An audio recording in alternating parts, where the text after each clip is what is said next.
पितामह भीष्म ने भगवान की प्रतीक्षा की है, लेकिन पूछ रहे हैं कि मुझे बाणों की सैया क्यों मिली। श्री कृष्ण कहने लगे, पितामह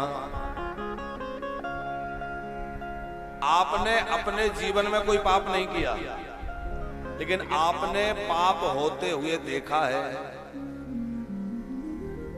पाप करने वाले को भी उतना ही पाप लगता है, पाप को होते हुए देखने वाले को भी उतना ही पाप लगता है, और पाप की चर्चा करने वाले को भी उतना ही पाप लगता है।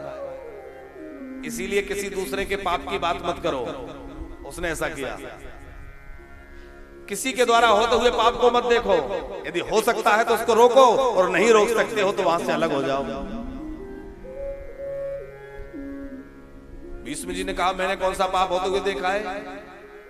बोले, याद करो वह दिन जिस दिन एक अबला नारी तुम्हारे सामने खड़ी होकर गिड़गिड़ाती हुई कह रही थी, पितामह भीष्म मेरी वस्त्र को हरण किया जा रहा है, आप मेरी रक्षा कीजिए।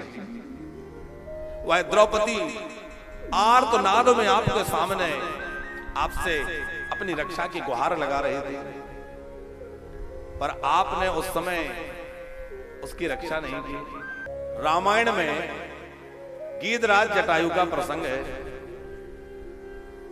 और गीधराज जटायु जो है वो तो पक्षी है, और पक्षियों में भी अधम पक्षी है, मांसभोजी पक्षी है। लेकिन जब गीधराज जटायु ने देखा कि किसी अबला के रोने की ध्वनि आ रही है, कोई हठात उसको उठाकर ले जा रहा है, तो जटायु को जो है रोष आ गया। मां जानकी की करुण पुकार जटायु जी ने सुनी। जटायु जी ने देखा कि ये पुष्पक विमान, ये तो रावण का विमान है। पहचान गए, जानते हैं कि दशकंदर रावण से मैं विजय प्राप्त नहीं कर सकता, लेकिन विचार किया कि जब तक मेरे शरीर में प्राण है, किसी नारी की अस्मिता लुटती रहे और मैं मूक दर्शक बनकर देखता रहूं, यह मेरा कर्तव्य नहीं है। भारत का पक्षी भी एक नारी की अस्मिता की रक्षा के लिए प्राणों की आहुति दे देता है साहब, ये वो भारत है। एक पक्षी जब देखता है कि एक नारी के सम्मान पर, एक नारी के ऊपर संकट है, तो वह भी अपने प्राणों को झोंक देता है। रे रे दुष्ट ठाड़ के न होई, निर्भय चलस न जानस मोही। अरे दुष्ट क्या मुझे नहीं जानता? रावण से बढ़ गए जटायु जी, पंख कट गए, व्याकुल होकर भूमि पर पड़े थे। और उस समय जब व्याकुल होकर भूमि पर पड़े हुए थे, राम जी आए।